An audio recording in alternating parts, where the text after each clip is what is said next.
gitu. Ketemu lagi sama aku malah, tapi ini di acara yang berbeda, tapi ketemu laginya ya sama aku. Yeah. Ini Anda sudah acara pernah nongol di storytelling sebelumnya ya? Iya, udah pernah. Mungkin kalian akan menyaksikan banyak aku dan mungkin gak ganti baju di beberapa video. Ya biarin aja. Gitu. Jadi kita ini di program baru Itu di channel channelnya YouTube. Apa coba? Last Project _Lilo. Tuh, itu bikin, dia. Aduh, kayak bikin channelnya. Aku sering lupa nama Arya channel. ini tanggung jawab ya, kamu tuh bikin nama channel tuh Strawberry misalnya atau apa gitu. Susah banget. Gitu. Last Project Jadi _Lilo. Ketemu di program Apa nih? nggak tawa dong, pokoknya tanya jawab. Siapa yang bertanya?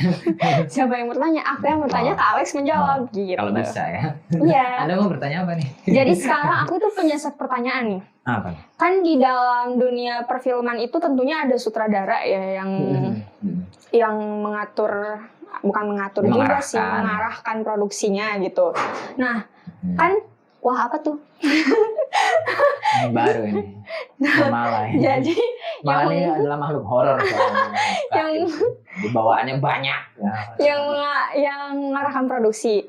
Tapi kan untuk bisa mengarahkan orang lain ya tentunya dia juga harus punya sense atau selera tentang acting atau enggak tentang koreo yang baik juga ya. Nah, jadi pertanyaanku itu sebenarnya sutradara itu wajib bisa acting nggak sih gitu kan? Tiba-tiba pertanyaan gue itu berapa harga cilor? Cilor? Aci telur. Iya. Oh gimana? Jadi pertanyaan pertanyaannya adalah setelah tadi aku jelasin itu, apakah seorang sutradara itu wajib punya kemampuan acting atau enggak tuh Kak? Gini ya, jadi ceritanya aku sebelum jawab aku mau ngulur dulu ya ke belakangnya. Ini sepenangkapanku, bukan dari hasil baca buku sebenarnya ya, tapi dari coba nalarku bekerja. Juga dari obrolan sama teman-teman di teater juga. Jadi dulu sutradara tuh nggak ada, teman-teman nggak ada ya. Sutradara tuh nggak ada. Adanya adalah aktor, kumpulan aktor. Nah, mereka mau bikin produksi nih, ya maksudnya di teater ya, mau bikin pementasan kan latihan dulu, nggak ada naskah dan seterusnya. Kemudian anggaplah ada 5 aktor di atas panggung ya kan, mereka punya kemampuan acting sendiri-sendiri, punya selera acting sendiri-sendiri. Terus kemudian mereka beradu acting di sana kan, kolaborasi ya, ada permainan di sana. Nah, satu orang di antara 5 itu protes, maksudnya kenapa actingmu kayak gitu? Nangisnya terlalu lebay gitu. Nah terus yang diprotes kayak gitu, lebay gimana itu? Ini udah bagus banget. Oh enggak lah, itu terlalu lebay, harusnya nangisnya biasa aja. Terus sama yang satu lagi ada kan 5 orang. Yang orang yang ketiga bilang, kalau menurutku sih ini di bagian awal memang lebay, di akhirnya enggak. Terus enggak ini semua. Jadi kemudian mereka cekcok ya. Cekcok. Bahasa Indonesia ada nih. Cekcok di kamus bahasa Indonesia ada nggak sih gitu, cek nanti ya. Nah terus mereka cekcok. Nah, udah strawberry kamu marah-marah kan, banting naskah, banting kursi. Strawberry kamu yang strawberry, enggak lah strawberrynya kamu, marah-marah. Terus akhirnya mereka diam tenang gitu ya, sambil ngambil strawberry gitu. Terus mempertimbangkan, kita ini mau pentas kalau terus begini setiap malam ya nggak jadi kan gitu ya. Nggak jadi, isinya cuma kelahi-kelahian aja. Strawberry. Sambil nyemilin strawberry gitu ya. Sambil minum jus strawberry. Iya. Syukur-syukur ada yang nganterin jus strawberry di sini, enak banget kayaknya. Pakai susu boleh. Mungkin kita punya meja nih ya, boleh sponsor juga. Nggak kelihatan. Nggak kelihatan sih, tapi kita angkatin aja di studio. Ini meja itu. Oh benar. Ngomong-ngomong ada green screen di sini. Iya, selalu ada. Enggak maksudnya ini green screen-nya ini berfungsi nggak? Enggak. Oh enggak. Jadi cuma buat background aja. Jadi silakan kalian bayangkan sendiri ya, ubah background-nya. Imajinasikan apa gitu ya. Iya. Boleh iya. Tapi jangan nanti bajuku kebakar. Oh, iya. Oke. Aku balikin ya, sambil nyemil strawberry sambil minum jus strawberry. Terus mereka bikin kesepakatan nih, udah gini aja deh. Latihan berikutnya ya, hari berikutnya nih, biar hari ini kita nggak ada latihan aja deh. Hari berikutnya ada 1 orang nih di antara kita yang nggak usah acting. Kita ambil bagian di apa dari naskah yang panjang itu bagian awal deh. tapi dia nggak usah acting. Dia duduk aja di situ sebagai perwakilan dari penonton untuk menilai acting kita berempat di atas panggung seperti apa. Hari berikutnya nanti gantian. Berikutnya itu. Nanti dari itu kita kumpulkan suara terbanyak seperti apa. Oh ya, sepakat gitu. Akhirnya setelah perjamuan strawberry itu, terus mereka melakukan rencananya dan berhasil nih. Ya, nggak ada yang bertengkar karena satu orang yang punya otoritas penuh gitu untuk mengatur blockingnya, actingnya seperti apa, takarannya, itu ada satu orang itu ya. Tentu saja ada tawar menarik dengan aktor-aktor yang ada di atas panggungnya, tapi nggak sesengit yang sebelum-sebelumnya. Terus, nah dari situlah kemudian motor lewat. Maklumnya ini pemukiman padat penduduk gitu, jadi. Kedengeran nggak sih, nggak tahu juga nih. Terus habis itu dari situ muncul profesi sutradara, ya ada sutradara. Jadi dia adalah perwakilan dari penonton. Perwakilan dari penonton. Dia adalah orang pertama yang menonton produk itu, ya, untuk mengatur ritmenya. Pertama hanya untuk sebagai perwakilan aja. Lama kelamaan profesi itu berkembang. Kemudian dia adalah mengatur ritme kerja, dia mengarahkan blockingnya, bahkan sampai detail-detail yang lain gitu ya. Kepala si sutradara penuh sekali dengan beban produksi ya, walaupun ada tim sutradara yang lain ya, entah itu di panggung teater, kemudian di film ya. Film kan mau nggak mau harus berterima kasih sama teater ya, karena induknya kan dari teater kan. Kalau nggak ada teater nggak ada film ya. Baru tahu aku ternyata. Kirain emang sejak dari awal terbentuknya emang sutradara ini kerjaan yang emang udah ada. Gini aja, kita lihat kenapa aku pakai nalarku yang itu ya, pakai logika kayak gitu. Pernah nggak sih kita main apa namanya waktu kecil, nggak tahu ya masa kecilmu seperti apa, tapi kalau masa kecilku nih itu sering main masak-masakan, ya kan, masak-masakan pakai apa, tanah, duit entah itu monopoli atau daun dan seterusnya. Nah, anak-anak itu, aku waktu kecil itu kan tidak mengenal istilah sutradara dan pembuatan pentas teater kan, tapi saat itu kami melakukan sebenarnya acting drama di situ. Kami melakukannya dengan serius. Nah, tidak ada istilah sutradara. Kemudian ada yang mengatur cerita di situ.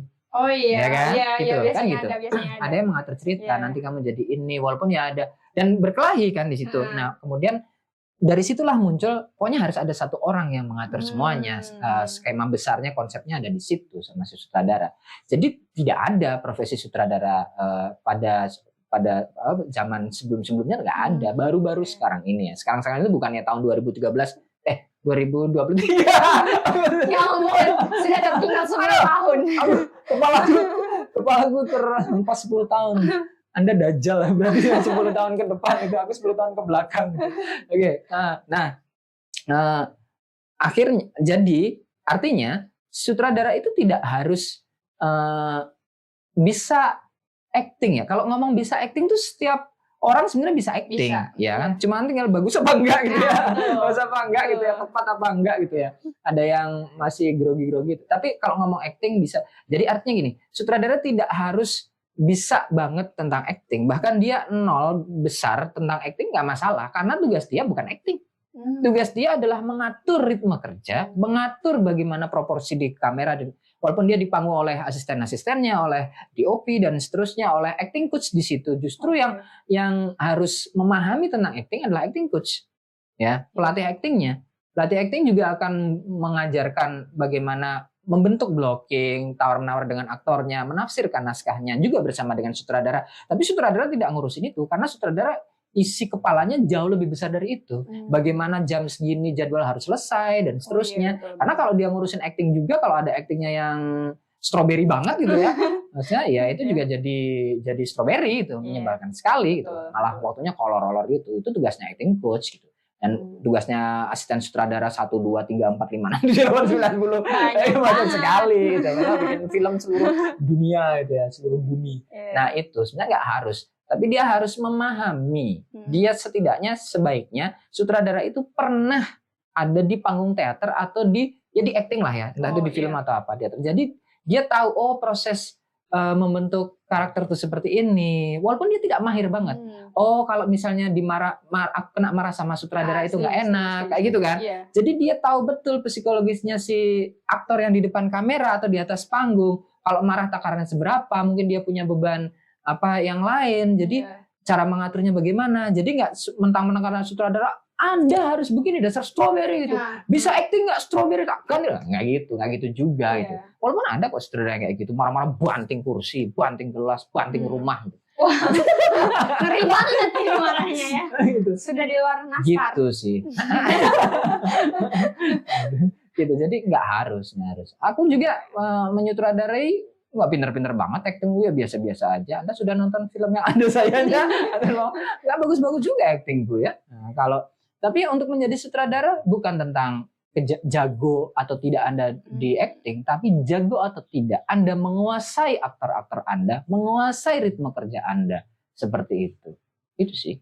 Oke, jadi intinya gitu, seorang aku mengulang lagi, seorang sutradara itu tidak harus memiliki kemampuan acting yang baik, tapi setidaknya dia juga kasarnya gini lah, pernah kalau mau ngedirecting setidaknya pernah didirecting sama orang gitu. Iya, benar kan? iya.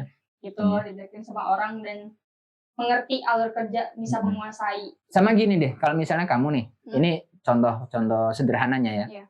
Mala misalnya makan nih, makan di di tempat makannya, di warung maksudnya di warung. Terus ini kok lama banget sih nggak datang gitu. Terus marah-marah. Sekarang bayangkan kalau Anda pernah kerja di warung, mau marah tuh stop dulu. Karena aku pernah ya jadi penjual bubur ayam ya, tapi nggak naik haji, belum naik haji. Bubur naik haji. Saya pernah gitu. Jadi pernah dimarah-marahin sama pembeli di situ. Mas saya kan pesen nggak pakai kacang, nggak pakai bawang dan sebagainya. Pernah, es tehnya lama banget, es jeruknya lama. Pernah. Jadi ketika aku beli di warung untuk makan, nunggu minumanku nggak datang, aku lihat tuh, dia lagi sibuk nih. Tapi kalau misalnya dia cuman udah dan seterusnya, atau ya mungkin aku dia lupa. Itu ya aku tegur aja, Mas, minuman. Oh iya, gitu. Biasanya begitu. Jadi terlalu asin atau apa, terus kayaknya kan pernah ketemu sama pedagang yang dia cantik judes tapi nggak pernah senyum. Itu maksudnya kan jadi setidaknya kita memahami lah ya. Jadi kalau si sutradara pernah ngicipin naik di atas panggung sebagai aktor atau apa gitu, dia tahu betul. Dia tidak harus pernah dimarahin ya. Dia tidak harus pernah dimarahin. Tapi pernah ada di proses itu, proses keaktoran, dia akan berbeda pembawaannya. Gitu sih. Anda mau jadi sutradara nanya-nanya begini? Boleh ya, mungkin beberapa tahun ke depan. Amin, amin. Nanti saya disutradara ya? Boleh. Tapi untuk saat ini aku pengennya jadi aktor dulu. Boleh, Colin? Ya gitu sih. Ya. Jadi itu ya teman-teman. Kalau misalkan kalian juga bertanya-tanya, sebaiknya sutradara tuh harus bisa acting nggak sih? Ya tonton, makanya jangan lihat judulnya doang. Atau misalnya pengen jadi sutradara terus nervous atau apa sih maksudnya? Nggak pede, masih belum pede karena aku actingnya jelek. Ya, nggak usah ngurusin itu. Anda bisa mengatur ritme kerja dengan baik, selesai. Seorang event organizer yang baik, Anda bisa jadi.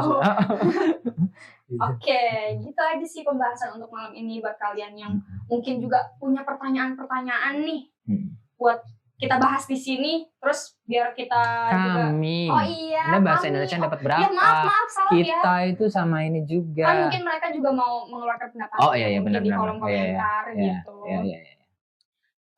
Kita bisa bahas bareng-bareng di sini gitu. Kalau misalkan ada pertanyaan boleh komen. Terus ya pastilah aku pasti akan selalu marah-marah di bagian ini. Kalian subscribe, terus juga like, comment, share gitu. Jangan cuma nonton terus diam-diam. Nggak apa-apa malah. Aku begal di sini. Oh, iya. Aku yang punya acara ini. Oh baik. Lihat aku saja sudah menyatu dengan sedih daun. Oke, kita ketemu lagi di tanya jawab episode berikutnya. Segitu dulu dari aku sama Kak Alex. Bye.